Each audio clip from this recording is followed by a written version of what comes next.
ఓం నమ శివాయ. ఈరోజు మనం శ్రీ శివమహాపురాణ ప్రవచనంలో త్రయంబకేశ్వరుడి గురించి తెలుసుకుందాం. త్రయంబకం గౌతమీ తటే అని మనం అంటూ ఉంటాం. సహ్యాద్రి శీర్షే విమలే వసంతం గోదావరీ తీర పవిత్ర దేశే యద్దర్శనాత్ పాతక మాసునాశం ప్రయాతితం త్రయంబకమీసమీడే. ఇది ద్వాదశ జ్యోతిర్లింగ స్తోత్రంలో 10వది. త్రయంబకుడు తనను దర్శనం చేసిన వారిని రక్షించే స్వభావం కలవాడు. ఆయనను స్మరించిన వారిని, ఆయనను నమ్మిన వారిని సర్వకాలముల యందు రక్షించే స్వరూపం ఉన్నవాడు ఆయన. ఇప్పటి వరకు చదివిన స్వయంభూలింగాల విశేషం ఒకలా ఉంటుంది. త్రయంబకేశ్వరుడి దగ్గరికి వచ్చేటప్పటికి ఇది ఒక్కటి ఒకలా ఉంటుంది. ఈశ్వర సౌలభ్యం ఎంత గొప్పదో ఒక మహాభక్తుని జీవితం కూడా అంతే గొప్పది. భక్తుని జీవితం పవిత్రమైన నది వంటిది. ఈశ్వరుని నమ్ముకుని నిరంతరం ఈశ్వరానుసంధానంగా జీవితాన్ని గడిపే ఒక పరమభక్తుని కథను వినడం వల్ల ఈశ్వరుడు మిక్కిలి ప్రీతి చెందుతాడు. ఈశ్వరుడు కేవలం భక్తుల కథలు వినడం చేతనే ద్విగుణీకృతమైన ప్రేమను ఆవిష్కరిస్తాడు. అందుకే భాగవతంలో ఎంతోమంది భక్తులది మనం చూడండి. భాగవతం కృష్ణలీలలు ఒక రకం అయితే, ఆ కృష్ణుడి భక్తులైన బట్టి వాళ్ళ కథలు వినడం అది అత్యద్భుతం. కాబట్టి ఇక్కడ కూడా పరమేశ్వరుడు ఒక పరమభక్తుని కథని, ఆయన యొక్క భక్తుడి కథని వినడం వల్ల ఈశ్వరుడు ప్రీతి చెందుతాడు. ఆహా, నా భక్తుడి గురించి వీళ్ళు విన్నారు శ్రద్ధగా, అందులో కొంతైనా వీళ్ళు మారుతారు అనే ఉద్దేశంతో ఆయన సంతోషిస్తూ ఉంటాడు. అందుకని ఆయన భక్తుల కథలను వింటే సంతోషిస్తాడు కదా అని ఏదో భక్తుల కథలని చదివేసుకోవడం వినడం చేసేసి ఆయన సంతోషించేసి మనకు వరం ఇచ్చేస్తాడు అనుకోవడం కాదు. ఆ భక్తుడి కథలను విన్నప్పుడు ఆయన ఏ రకంగా పూజ చేశాడు, ఏ రకంగా భగవంతుడిని నమ్మాడు, ఎంత విశ్వాసాన్ని ఉంచాడు అన్నది గ్రహించి మనం కూడా అంతే విశ్వాసంతో ఆ భక్తుడిని కనుక, ఆ పరమేశ్వరుని కనుక మనం పూజ చేస్తే ఆయన మిక్కిలి సంతోషిస్తాడు. ఇప్పుడు మనం తెలుసుకోబోయేది కేవలం ఒక లింగం ఆవిర్భవించిన కథ కాదు. గౌతమ మహర్షి జీవితాన్ని, ఆయన శీలాన్ని, ఆయన గొప్పతనాన్ని మనం ఒక్కసారి విహంగ వీక్షణంగా ఇందులో చూసుకోవచ్చు. అలా మనం విన్నప్పుడు ఒక భక్తుని జీవితం, ఒక మహాభక్తుని చారిత్రం ఎలా ఉంటాయి అనేది మనకి బాగా అవగతం అవుతుంది. చూడండి, ప్రపంచ పటంలో ఉండే మిగిలిన దేశాలకు పేరు ప్రఖ్యాతలు ఏమైనా ఉండి ఉంటే అవి వాటి ఐశ్వర్యం చేత వచ్చి ఉండొచ్చేమో, కానీ లేదంటే ఆ దేశంలో ఉండే కొంతమంది ఈ శాస్త్రజ్ఞులు, విజ్ఞానులు కనిపెట్టినటువంటి కొన్ని విషయాల వలన కూడా వచ్చి ఉండొచ్చు. అయితే భారతదేశం పరిస్థితి వీటికి పూర్తిగా భిన్నమైంది. భౌతికమైన సంపత్తి చేత భారతదేశం గౌరవింపబడలేదు. ఆ కోణంలో పరిశీలన చేస్తే అసలు భారతదేశం అంతటి ఐశ్వర్యవంతమైన దేశం ప్రపంచపటంలో కనబడదు అనే చెప్పుకోవాలి. ఒక్కొక్క మహారాజు గారిని చంపిన తర్వాత ఒక్కొక్క కోటని కొన్ని నెలల పాటు దోచుకున్న ఐశ్వర్యం మిగిలిపోతూ ఉండేది. విజయనగర సామ్రాజ్య పతనం చదివితే కళ్ళమటి నీళ్ళు వచ్చేస్తాయండి. విజయనగరం కోటను 6 నెలలు దోచుకున్నారట. అంత దోచుకున్నా ఇంకా ఎత్తుకెళ్ళడానికి అక్కడ ఐశ్వర్యం బోళ్ళు మిగిలిపోయిందిట. అంతటి గొప్ప చరిత్ర కలిగిన దేశం మన భారతదేశం. కోహినూరు వజ్రం మన దేశం నుండి ఎత్తుకు వెళ్ళిందే కదండి. నెమలి సింహాసనం మన దేశం నుంచి ఎత్తుకు వెళ్ళిపోయిందే. ఇక ఆయుర్వేదాన్ని, అది కూడా మన దేశం నుంచి తీసుకెళ్ళిపోయిందే. ఇలా అధర్వణ వేదంలో భాగాలు, ఈ పలకా బలపం పట్టుకోవడం చేతకాని రోజుల్లో అద్భుతమైన చారిత్రక సత్యాలు కనిపెట్టడం వంటి దేశం మన దేశం. ఇటువంటివన్నీ కూడా వాళ్ళందరూ కూడా వాళ్ళ సొత్తుగా పట్టుకుపోయి మనం ఇప్పుడు అంతలా పట్టుకుపోయారు. మన సాంప్రదాయాన్ని, మన వేదాలని, మన ఆరోగ్యానికి సంబంధించినటువంటి ఆయుర్వేదాన్ని, మనం కోహినూరు వజ్రాన్ని వాళ్ళు పట్టుకుపోయారని తెలిసినప్పటికీ మనం అది ఏమనాలో తెలియని పరిస్థితి. నేను ఇప్పుడు ఏం చెప్పాలో కూడా తెలియని పరిస్థితి.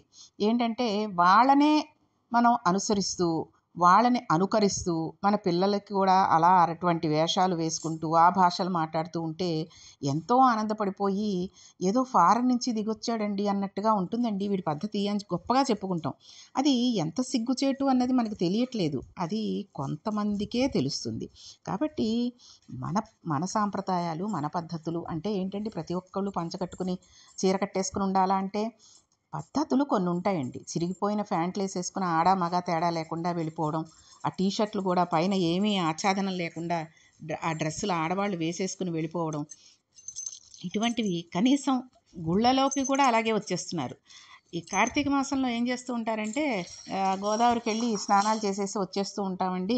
వెంటనే దేవుడి దర్శనం చేసుకోవాలని నైట్ ప్యాంటు షర్ట్లతో వస్తారేంటండి? అసలు గుళ్ళోకి ఎలా రావాలి అన్నది ఆ తల్లిదండ్రులకి తెలియదా? తెలిసినా చెప్పరా? చెప్పినా వినట్లేదా పిల్లలన్నది ఎప్పటికీ అర్థం కాని ఒక ప్రశ్న కిందే ఉండిపోతుంది. ఇప్పుడు రామాయణం చూసామండి, సినిమాలు చూసాం, భాగవతం చూస్తాం. మా అబ్బాయి అండి రోజు పూజ చేసుకుందే బయటకు వెళ్ళడండి అంటారు. రోజూ పూజ చేసుకుని బయటకు వెళ్ళకుండా ఉండేటువంటి ఒక కొడుకు కానీ, ఒక కూతురు కానీ, ఇంట్లో ఉన్న వాళ్ళైనా షార్ట్లు వేసుకుని ఆ టీ షర్ట్లు పలచగా కనబడినట్టుగా ఉన్నాయా లేదా అన్నట్టుగా ఉండేటటువంటి బట్టలు వేసుకుని అందరూ వచ్చినా కూడా తిరిగేస్తూ అసలు పెద్దవాళ్ళ అమ్మ స్నేహితులు వచ్చారనో, నాన్నగారి స్నేహితులు వచ్చారో, ఓ చుట్టం వచ్చారో, మామగారు, అత్తగారు, తల్లి, తండ్రి, అన్న, తమ్ముడు, బావగారు అని భేదం లేకుండా ఆ బట్టలతోటే ఇంట్లో అంతా తిరిగేస్తూ బయటికి కూరలకాయల వాడొచ్చినా, లేకపోతే ఏ ఐస్ క్రీమ్ కొనుక్కోవాలన్నా, ఏది కొనుక్కోవాలన్నా, ఓ గ్యాస్ సిలిండర్ ఇవ్వడానికి ఒక మనిషి ఇంటికొచ్చినా అలాగే తిరిగేస్తూ, అలాగే వాళ్ళతో కబుర్లు చెప్పేసుకుంటూ ఉంటే అదొక పెద్ద ఏదో అదొక కల్చర్ అండి. అది చాలా ఫాస్ట్ మా వాడు చాలా ఈ మోడర్న్‌గా ఇప్పటి పరిస్థితులను బట్టి ఉంటున్నాడని గొప్పగా చెప్పేసుకుంటున్నారు తప్పితే, ఎవరూ కూడా ఇలా కాదు ఇది మన పద్ధతి. ఇలాగే ఉండు. ఇక్కడికొచ్చినప్పుడు ఉండు. నీ ఇష్టం అక్కడొచ్చినప్పుడు ఎలా ఉంటావో. అసలు మన పద్ధతులు ఇవి కాదు. కాళ్ళు కనబడేటట్టుగా అంతవరకు మోకాళ్ళ పైకి నిక్కరేసుకొని తిరగడం ఏమిటిరా? ఇంట్లో వదిన గారుంటారు, తల్లుంది, మీ అత్తగారుంటారు, మరదళ్ళుంటారు. అదేమిటని కొడుకుకి చెప్పలేకపోతున్నారు. ఇంట్లో మావగారు, బావగారు, మరుదులు ఉంటారమ్మా. ఆ నైట్ ప్యాంట్లు అవి వేసుకోకుండా చక్కగా సాంప్రదాయంగా ఓ చీర కట్టుకో ఇక్కడున్నన్నాళ్ళు వాళ్ళందరూ చూస్తారు. లేదా ఒక పంజాబీ డ్రెస్ ఏసుకుంటే చున్నీ వేసుకొని చక్కగా సాంప్రదాయంగా ఉండమ్మా అని తల్లి గాని, అత్తగారు గాని చెప్పలేని పరిస్థితులు. ఎందుకు? ఎదురు తిరిగేస్తున్నారు వాళ్ళు. ఎదురు తిరిగి మాట అనేస్తే ఈ మాట పడే మనసు వీళ్ళకి ఉండలేకపోతుంది ఈ పెద్దవాళ్ళకి. అందుకని చిన్నబుచ్చుకుని కంట నీరు పెట్టుకోవడం ఎందుకని వాళ్ళు ఎలా పడితే అలా ఉంటారులే అని పక్కకి విదిలేస్తున్నారు. కాబట్టి ఇటువంటి సాంప్రదాయాలన్నీ విదిలేసి తీర్థం తీసుకోవడం కూడా ఒక ఫ్యాషనే. అసలు తీర్థం తీసుకునేటప్పుడు గుళ్ళలోకి పెడతారు గానీ, చెయ్యి ఎలా పెట్టాలి, తీర్థం తీసుకునేటప్పుడు బొటనవేలు ఎక్కడ పెట్టుకోవాలి, చూపుడు వేలు ఎలా పెట్టాలి అన్నది కూడా తెలియకుండా ఏదో దోసలు పట్టినట్టు పట్టేస్తూ ఉంటారు. అది అలాంటివన్నీ చిన్న చిన్నవి తప్పులే. చెప్పాలి. తల్లిదండ్రులు చెప్పినా వినకపోతే ఇంక వాడి కర్మ. ఓ ముట్టికాయ వేసి చెప్పినా తప్పులేదు నన్నడిగితే. ఎందుకంటే మన పద్ధతులు మర్చిపోయి ఏదో ప్రసాదం అంటే కళ్ళకద్దుకోవడం అంటే ఏం చేస్తున్నారంటే మొహానికి అటు ఇటు ఇలా ఊపేస్తున్నారు. ఏదో ఈగ వాలితే మనం చేత్తో ఊపుకుంటాం చూసారా? అలాగా ఆ ప్రసాదాన్ని తీసుకుని ఇలా ఇలా ఊపేసుకుని నోట్లో పడేసుకుంటున్నారు తప్పితే కళ్ళకద్దుకోవడం అంటే కనీసం కళ్ళజోడు ఉంటే కళ్ళజోడు తీసి పక్కన పెట్టి కళ్ళకద్దుకుని ప్రసాదం స్వామి తిన్న పదార్థాన్ని మనం తింటున్నాము. స్వామి చూస్తేనే తిన్నట్టు కదండీ! అన్న ఉద్దేశం ఎవ్వరికీ ఉండట్లేదు. పెద్దవాళ్ళకి ఉండట్లేదు, చిన్నవాళ్ళకి ఉండట్లేదు. ఆ ప్రసాదం కూడా ఏమిస్తారు? అక్కడ ఏముంది? నాకు పెద్ద కాజా పెడతాడా? చిన్న కాజా పెడతాడా? పెద్ద కొబ్బరికాయ చెక్క పగిలిపోతే చిన్నది నాకిస్తాడా? పెద్దది నాకిస్తాడా? అని చూసేవాళ్ళు. మన కార్తీక మాసంలో శివాలయంకి పెడితే ఒక ఆవిడ అలాగే దెబ్బలాడింది. నేను పెద్ద కాయ తీసుకొచ్చానండి, చిన్న కొబ్బరి చెప్ప పెడుతున్నారు నా చేతిలోను అని. అది ప్రసాదంగా భగవంతుడు ఏది ఇస్తాడో తీసుకొని వచ్చేయాలి తప్పితే ఇంకొంతమంది అయితే ఇంక శివాలయంలో ప్రసాదం తీసుకోకూడదు, అక్కడి నుంచి ఇంటికి తెచ్చుకోకూడదని మరి కొంతమంది ఇంకో మూఢులు ఉంటూ ఉంటారులేండి. కాబట్టి మన పద్ధతుల్ని అన్నీ వాళ్ళు దోచుకుని వెళ్ళిపోయినప్పటికీ మన దేశం చాలా ఐశ్వర్యవంతమైనదని చెప్పుకోవచ్చు ఇక్కడ పరిస్థితిని బట్టి. కాబట్టి మన సాంప్రదాయాలని మనం గౌరవిద్దాం. కనీసం చేతనైనన్న మటికి చేద్దాం. అంతేగాని పొద్దున్నే మడిబట్ట కట్టుకుని, కచ్చాబొస్సు కట్టుకుని వంట వండండి అలాంటివి చెప్పట్లేదు. కనీసం స్నానం చేసి వంట వండండి. భగవంతుడికి ఒక్క నిమిషం దండం పెట్టుకోండి. గుళ్ళోకెడితే ఏ రకంగా వెళ్ళాలో తెలుసుకోండి. పెద్దవాళ్ళొస్తే ఇంటికి తల్లి స్నేహితులు, తండ్రి స్నేహితులు, మేనమామలు, అత్తలు, అమ్మమ్మలు, నానమ్మలు, అత్తగారు, మామగారు వస్తే ఏ రకంగా మాట్లాడాలి? వాళ్ళు వచ్చిన వెంటనే కాస్త మంచినీళ్ళు ఇచ్చి, "ఏవండి బాగున్నారా? ఎన్నింటికి బయలుదేరారు?" ఏంటి అనేవి అడగడం చిన్నప్పటి నుంచి మనం నేర్పుతూ ఉండాలి. మనం అడిగితే కదండీ వాళ్ళు అడుగుతారు. మనం వాళ్ళు రాగానే కాస్త మంచినీళ్ళు కావాలా అని అడిగి వాళ్ళు ఎటు అటు కాకుండా మొహమాటంగా తలూపితే టీవీ సీరియల్ చూస్తూ కూర్చుంటే ఇంక మన పిల్లలకి ఎక్కడి నుంచి వస్తుంది? కాబట్టి మన దేశ సాంప్రదాయాన్ని మనం జాగ్రత్తగా మన సాంప్రదాయాన్నన్నిటినీ కూడా వాటిని నిలబెట్టుకోవడం, వాటిని కనిపెట్టుకుని ఉండడం లాంటివి చేస్తూ ఉండాలి. కాబట్టి ఇక్కడ అన్ని దేశాలకు ఇంకా పలకాబలపం పట్టుకోవడం చేతగాని రోజులలో అద్భుతమైన చారిత్రక సత్యాలను కనిపెట్టినటువంటి దేశం మన భారతదేశం. మన దేశానికి కీర్తి దేనివల్ల వచ్చింది అంటే ఒక సత్యాన్ని పట్టుకుని అబద్ధం ఆడకుండా ఆడిన మాటకు నిలబడిపోయి జీవితంలో అన్నిటినీ పక్కన పెట్టి సత్యానికి కట్టుబడి త్రిమూర్తులను క్రిందకు ఎలా దింపగలడో చూపించినవాడు హరిశ్చంద్రుడు కదండి. హరిశ్చంద్రుడి కథ చాలామందికి తెలిసే ఉంటుంది. ఎంతటి బాధ రానియండి, అబద్ధం చెప్పలేదు. భూతదయతో దానం చేసి దేశానికి ఎడలేని కీర్తి ప్రతిష్టలను తీసుకొచ్చినవాడు శిబి చక్రవర్తి. తనను తీసుకువెళ్ళి రాజు కొరడాలతో కొడుతుంటే ప్రతిఘటించకుండా పరమేశ్వరుని స్తోత్రం చేస్తే ఈశ్వరుడే వచ్చి విడిపించేటట్టుగా చేయగలిగిన ప్రజ్ఞ చూపించినవాడు అన్నమాచార్యుల వారు. తన తలనే నరుకుతున్న శిష్యులు ప్రార్థన చేస్తే నరసింహావతారం వచ్చి శంకరాచార్యుల వారిని రక్షించిన కాపాలకుడికి కథ కలిగిన ఈ భారత భూమి. మనం ఎన్ని రకాలుగా చూసినా భగవంతుని ఉపాసనను, భగవంతుని శక్తిని 1కి 10 మార్లు నమ్మి ఆవిర్భావం చేసి ఆవిష్కరింపచేసిన పుణ్యపురుషుల వలన ఈ దేశానికి ఇంత పేరు వచ్చింది. అంతేగాని భౌతికమైన సంపత్తి వలన పేరు రాలేదు. మనం ఎప్పుడూ ఇన్ని ఖనిజాలు ఉన్నా, ఇన్ని గనులు ఉన్నా, ఇంత తీర ప్రాంతం ఉన్నా, ఇన్ని సముద్రాలు ఉన్నా, ఇన్ని నదులు ఉన్నా పట్టించుకోకుండా నిరాడంబరంగా జీవితాన్ని గడపడానికి ఇష్టపడి భగవంతుణ్ణి చేరుకోవడం మనుష్య జన్మకు ప్రయోజనం తప్ప ఈ వనరులతో ఎంత భోగం అనుభవించుననే దృష్టికోణమే లేని దేశం బహుశా ప్రపంచపటంలో ఉంటే ఇది ఒక్క మన భారతదేశమే. అంత గొప్ప దేశం మన దేశం. అందుకే ఇక్కడ భగవద్గీత పుట్టింది. ఇది కర్మభూమి. ఇక్కడ ఉపనిషత్తులు, వేదాలు పుట్టాయి.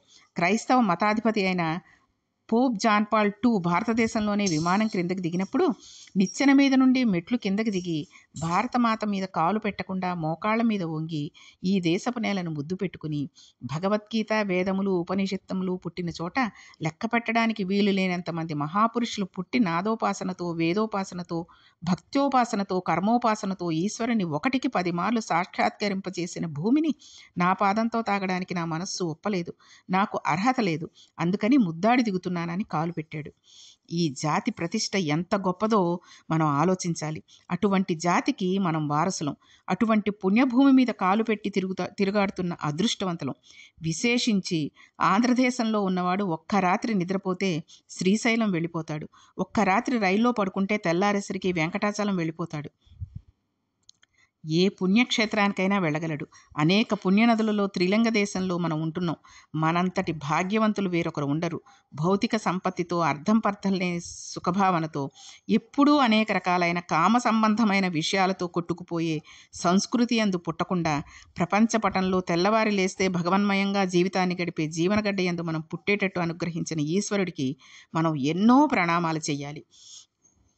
కాబట్టి ఇదంతా ఎందుకు చెప్పారు అంటే, ఇప్పుడు మనం తెలుసుకోపోయే త్రయంబకేశ్వర లింగం అటువంటిది. ఆ శివలింగం గొప్పదా లేక గౌతముడు గొప్పవాడా అని ఒకలా ఆలోచించి చూస్తే ఇక్కడ మాత్రం గౌతముడే గొప్పవాడని అనిపిస్తూ ఉండేటటువంటి విషయాన్ని మనం ఇప్పుడు తెలుసుకోబోతున్నాం. అందుకనే ఒక్కసారి మన దేశం గురించి, మన భారతదేశం ఎంత గొప్పది అనే విషయాన్ని గురించి మీ అందరికీ కూడా తెలియాలని ఒక నిమిషం చెప్పడం అయింది.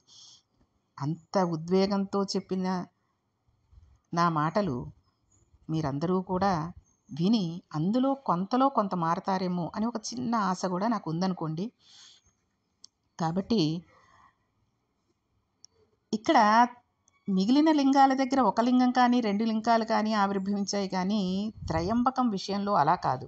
ఒక నది, ఒక శివలింగం ఆవిర్భవించాయి. మనం తెల్లవారి లేస్తే ఏ నదీ జలాలను తాగి బతుకుతున్నామో ఆ నదిని తీసుకువచ్చిన మహాపురుషుని చరిత్ర ఇప్పుడు మనం తెలుసుకోబోతున్నాం. సంస్కృతంలో భవతి అని ఒక పదం ఉంది. భవతి అంటే ఉన్నాను అని అర్థం. ఇవాళ మన అందరం ఉన్నాము అని చెప్పడానికి కారకుడు గౌతమ మహర్షి. ఆయన తెచ్చిన గోదావరి నీళ్ళనే మనం తాగుతున్నాం. ఒకలా చూస్తే లింగ ఆవిర్భావం కన్నా మహాత్ముని జీవితమే గొప్పది అని తెలిసేందుకు ఈ త్రయంబకేశ్వరుడి విషయం మనం తెలుసుకోవాలి. ఆ చరిత్ర మన జీవితానికి కూడా ఒక కొత్త కోణాన్ని చూపుతూ ఉంటుంది. గౌతముడు చాలా గొప్ప మహర్షి. ఆయన గురించి ఎంత చెప్పినా తక్కువే. అటువంటి గౌతమ మహర్షి తన శిష్యులతో కలిసి ప్రతిరోజు శంభులింగారాధన చేస్తూ ఉండేవాడు. పూర్వకాలంలో శంభులింగము అనే పేరు చాలామందికి ఉండేది. ఇప్పుడు అసలు ఆ పేరే కనుమరుగు అయిపోయిందనుకోండి. శంభులింగం అంటే ఒరే లింగా అని పిలుస్తారు. నాకు ఆ పేరు ఒకవేళ తల్లిదండ్రులు పెట్టినా పెద్దయ్యాక మార్చేసుకుంటున్నారండి కొన్ని పేర్లు వీళ్ళు చిత్రంగాను. ఇది కలియుగం అనడానికి ఏంటండి కారణం? వెర్రి వెర్రి పేర్లు, విచిత్రమైన పేర్లు పెట్టుకోవడం. ఇప్పుడు అలా అలవాటైపోయింది. నామస్మరణ కూడా జరగడానికి అవకాశం రీతిలో కలిపురుషుడు కట్టడి చేసేస్తున్నాడు కాబట్టే ఇలాంటి పిచ్చి పిచ్చి పేర్లు ఎన్నో వస్తూ ఉంటాయి. ఆ పేరుకి ఒక అర్థం ఉండదు. ఒక్కటి కూడా ఈశ్వర సంబంధంతో ఉండవు. ఈవేళ అంత పిచ్చి పిచ్చి పేర్లన్నీ వచ్చేసాయి అంటే దానికి కారణం కలిపురుషుడే. గౌతముడు తన ఆరాధన చేసినటువంటి లింగానికి శంభులింగము అని పేరు పెట్టాడు. సంభావయతి ఇది శంభు. మంచి భావమును కల్పించగలిగినవే లింగములు అని ఆరాధన చేసేవాడు. కాబట్టి ఆయన మంచి కోరుకుని ఉండాలి. అటువంటి మహర్షి కోరుకునేది ఒకటే, లోకమంతటినీ లోకేశ్వరునిగా చూడడం, విశ్వమును విశ్వేశ్వరుడిగా చూడడం. ఇదే ఆయన కోరుకున్నది. చాలామంది శిష్యులు ఆయనను అనుగమించి ఉండేవారు, అంటే ఆయనని ఫాలో అవుతూ ఉండేవారనమాట.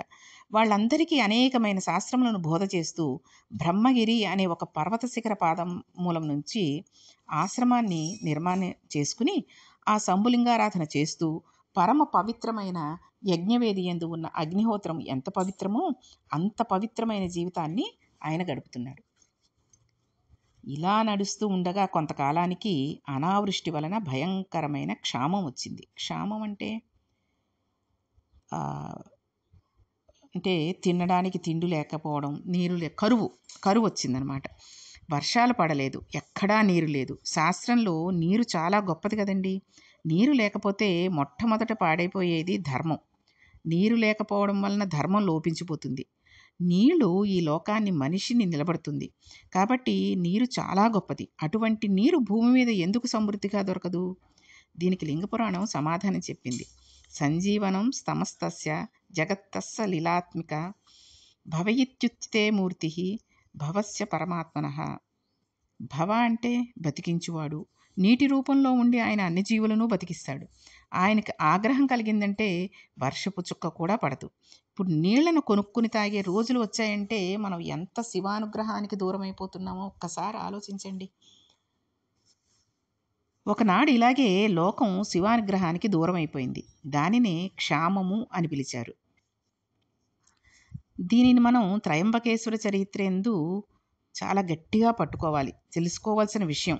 ఇప్పటికీ లోకమునందు నీరు లేకపోతే శివలింగముకు సహస్రఘటాభిషేకం చేస్తారు. అది చేస్తే మళ్ళీ వర్షాలు పడతాయి.